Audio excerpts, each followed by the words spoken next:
No, and you know what I was watching, Father? You know the birds out here.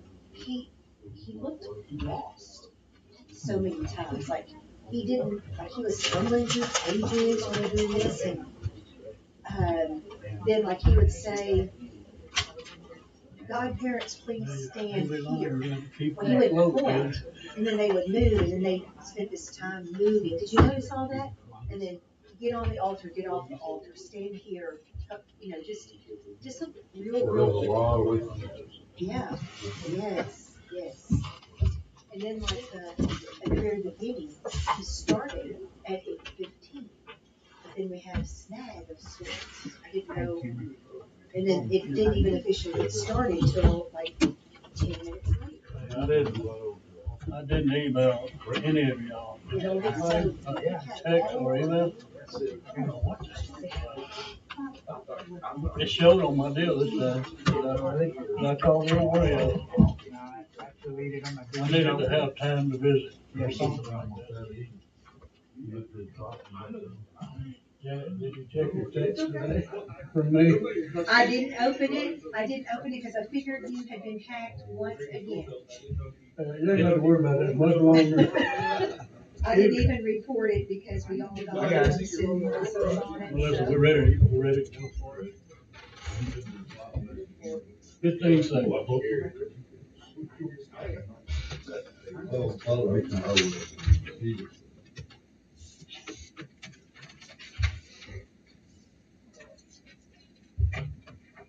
Oh, Benji. Okay, good to see everybody here tonight. Notice is hereby given that the City Council of the City of Caldwell, Burleson County, Texas, will convene in a regular meeting at City Hall regular meeting place, 5:30 p.m., April 19th, 2022. And at this time, we'll rise. We'll have an invocation by Mr. Holt. We'll let Ms. Easter start with the invocation and then the pledge to the flag. Lord Jesus, fill our hearts with love, gratitude, and generosity. Make us faithful and zealous servants for you. May we generously pour out our lives in loving service for you and for others, just as you have so generously poured yourself out on love for us. And God, most importantly, please be with the Willis family during their time of grief, and please grant them peace and understanding and to trust your plan. Amen. Amen. Pledge to the American flag. I pledge allegiance to the flag of the United States of America and to the republic for which it stands, one nation under God, indivisible, with liberty and justice for all. Texas flag. Honor the Texas flag. I pledge allegiance to thee, Texas, one state under God, one and indivisible. Thank y'all. We have no citizens to be heard on the agenda items. Citizens to be heard on city-related topics. We have Janet Schaefer. Janet, if you don't mind, come up to this. I'm Janet Schaefer. I think I know most of y'all here. This is my first time to be at one of these meetings, and I just want to say I appreciate your service to the community. And my comments are regarding the town swimming pool. And I just wanted to let y'all know that my family and I have enjoyed the town swimming pool for 34 years. My 5-year-old twin grandchildren took swimming lessons there last summer, and they need them again this summer because they were benched half of the time for being distracted. And I understand that the pool needs repairs and insurance, which will be very costly. I'm glad the pool is open to the public as well as to the members, as this is a community asset. And I appreciate any consideration, support, and help that the City Council can offer. Thank you for listening to me. Thank you, Janet. Appreciate that. Okay, next on our agenda is consent agenda, which includes approval of our minutes for March the 15th, 2022 regular meeting, and March the 22nd, 2022 the call meeting, March the 29th the call meeting, and March the 29th the workshop meeting. And that one, and then, also consider the approval of the city of Caldwell procurement policy amendments. Procurement.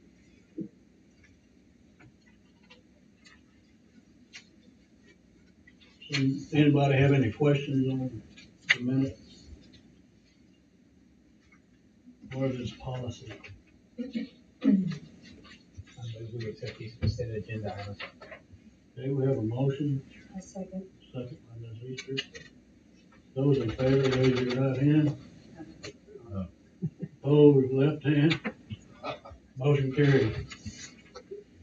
Next, discussion possible action on awarding $600,000 time warrant for capital improvement projects and equipment and any process documents required hereto to time warrant ordinance.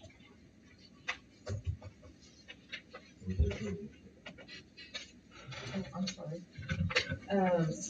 You'll notice on your desk there that, we had our bid opening for the time warrants this morning. We had two of the local banks submit a bid. Prosperity at a rate of 2.94%, and Citizen State Bank of a rate of 2.50%. Recommendation would be Citizen State Bank. Any questions, anybody? If not, do I have a motion to accept that? I'll move it to. Okay, I second. Citizen State Bank. Those in favor, raise your hand. Opposed, like sign. Motion carried. Discussion possible action on amending the Harry P. Woodson Memorial Library policy as recommended by the Library Advisory Board. So I know they, from what all that literature we had, they really worked hard at it. Yeah, so the policy has been updated since, 2009. And we wanted to go through and make it to where our service area was encompassing more than just the city, because we service majority of the county members, the members of the library and patrons that we serve, majority of our county. So we wanted to amend the policy to allow 77836 zip code, to have a free membership. So, currently it's $5 if you're out of the city limits, so that would be free for anybody in the 77836 zip code. And then anybody outside of that zip code, it would be $12, so raising that from $5 to $12, so basically $1 per month for the whole year. And then some other changes that we went through was looking at the fines and fees. So the amount of fines and fees that we actually collect is minimal, and a lot of our patrons, it's hard to get those folks to come back and pay those fines and fees. So something that other libraries have started doing is doing a replacement of the book. So giving the patrons options to either replace the book themselves, or they can have the library replace that book for them.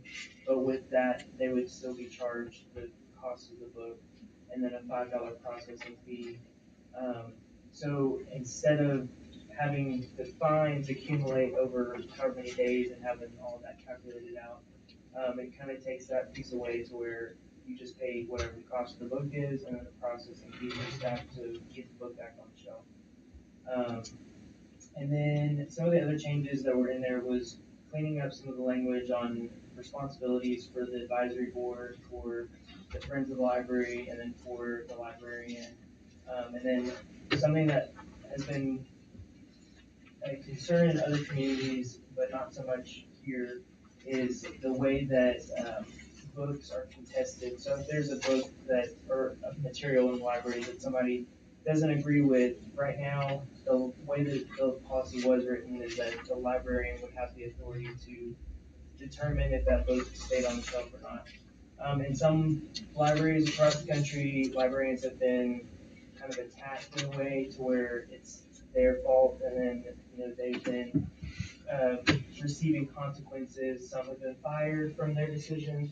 So instead of having it to where the librarian makes that decision, we are proposing to take that off of them and put it onto the library advisory board and have the library advisory board actually review the complaint. And then if they wanted to appeal the process, then it would come to the city council and then go through a normal appeal process. So that way it takes that whole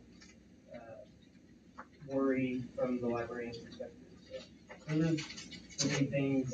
Other stuff was just cleaning up language and making the format look better. So There's 3 members on that advisory board. there's 5. 5. That's good. Good. So we do have a fee schedule, because it's not in this. It's not attached to that. The fee schedule will update when we do the budget. So right now the fees will stay the same until we bring the budget, and we'll bring forward the fee schedule. Good question, Kevin. Out of curiosity, how many people don't return library books? Does the library take a loss on that? A significant loss? It's not a significant loss. A lot of times they get so discouraged that they never come back. So I mean, I don't know what the stats are as far as how many books we've lost over the years, but I mean, it's from what they've told me, it's not a extreme loss that we're doing. I mean, most of those folks, like I said, they just won't come back in because they're scared that they're just gonna have $1 million fine or whatever. And then, yeah. So in essence, you're saying you want the book back plus $5, right? Yeah. Okay. It's better than doing that. That's a max, yeah. That's the max, that'd be the max. That'd be the max, yeah. So, yeah, you wouldn't have fines, piled up over 20 years if you never came back and decided, which is what some folks might have. Mhm. All right. What's y'all's thoughts? I appreciate all the work. I know that. I tried to read that. I couldn't read it. I make a motion, we accept the amended Harry P. Woodson Memorial Library policy. Okay. I'll second it. Motion, second by Novak. Those in favor, raise your hand. Opposed, like sign. Motion carried.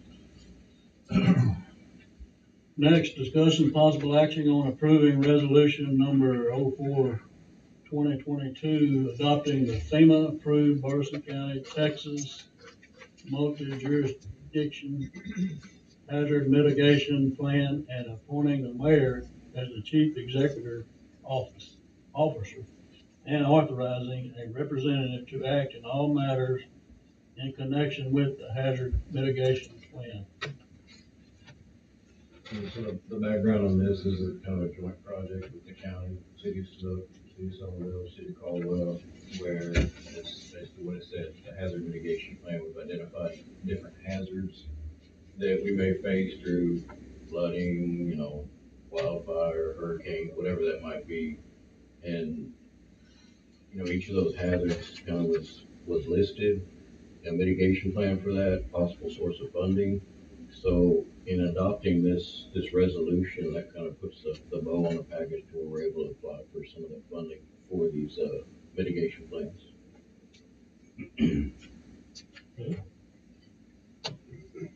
So moved. Novak, Wilkie. Those in favor, raise your hand. Those opposed, same thing. Motion passes. Next, discussion, possible action on authorizing the city administrator to proceed with special legal counsel on ERCOT load integration. So at our workshop on the 29th, I think it was, we discussed the steps that would kind of lead up or at least get us into a better position to make a decision on whether or not the city would consider moving into the ERCOT interconnection. A big piece of this is having some legal counsel that specializes in work with the PUC, but also has experience in one of these load integrations. So we reached out through Snyder and found Carl Gallant, who works with McGinnis and Lockridge. I had a discussion with him about 2 years ago when I first started thinking about this, and then, we had a discussion with him last week. He's cleared of any kind of, conflict of interest on this case, and he's actually got experience. He did a recent load integration into ERCOT, so he's done this before. So you see that letter of engagement in front of you with rates and, so what we do with that, if y'all give me the permission to engage with Mr. Gallant, then we start fine tuning the steps, the application of PUC,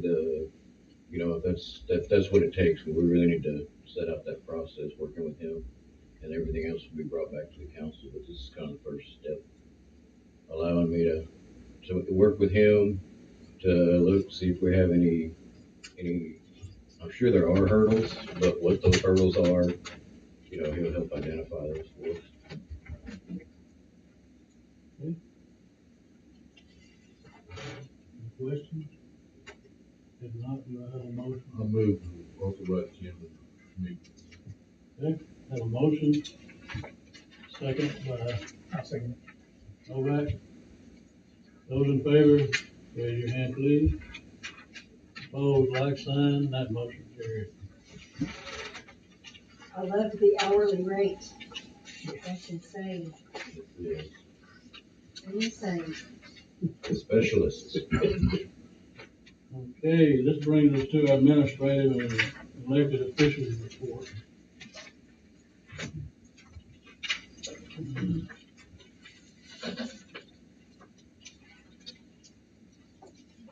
Does anybody, I guess everyone's read it all?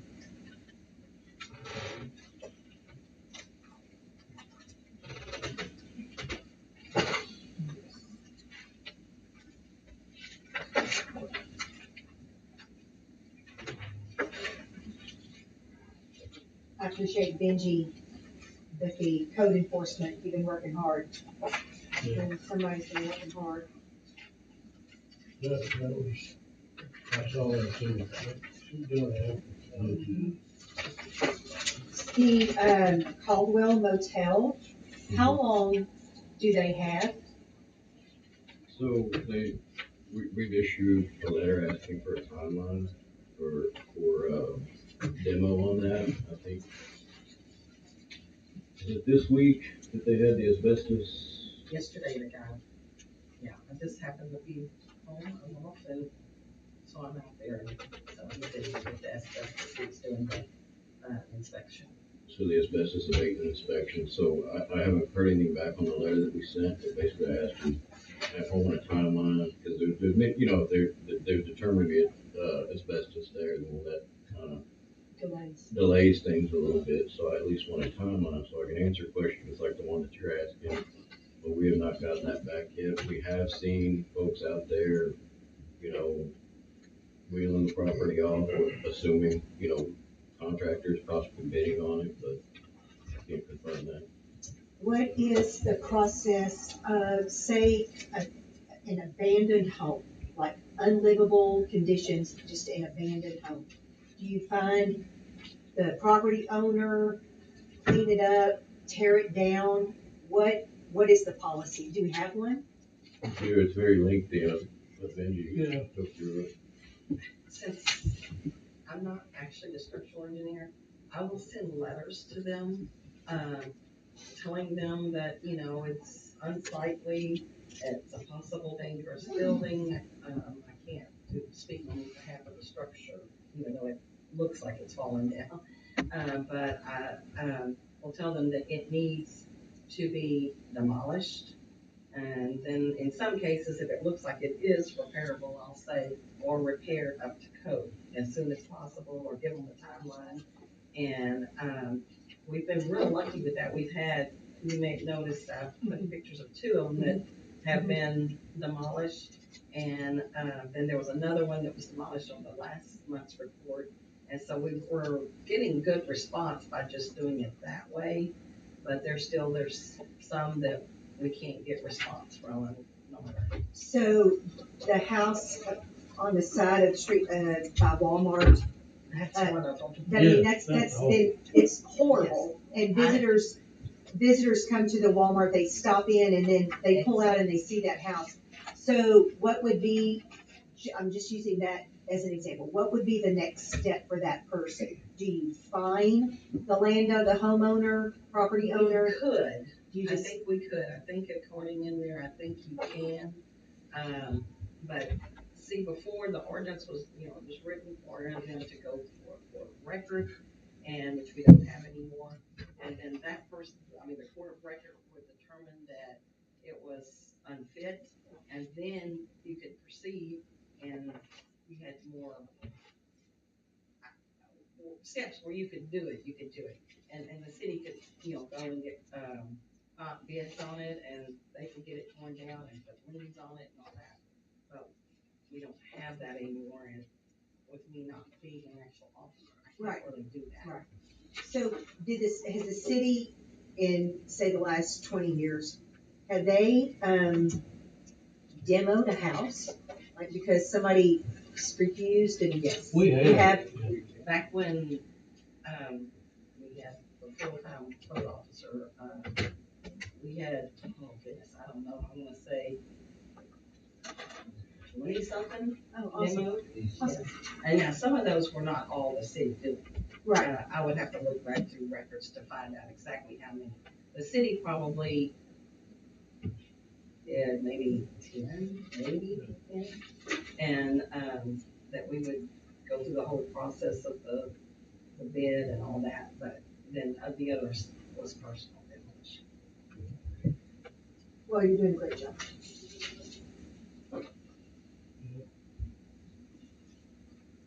Okay, anything else? The time being 5:50, we will, recess into executive session for a little while, so I'll hang around.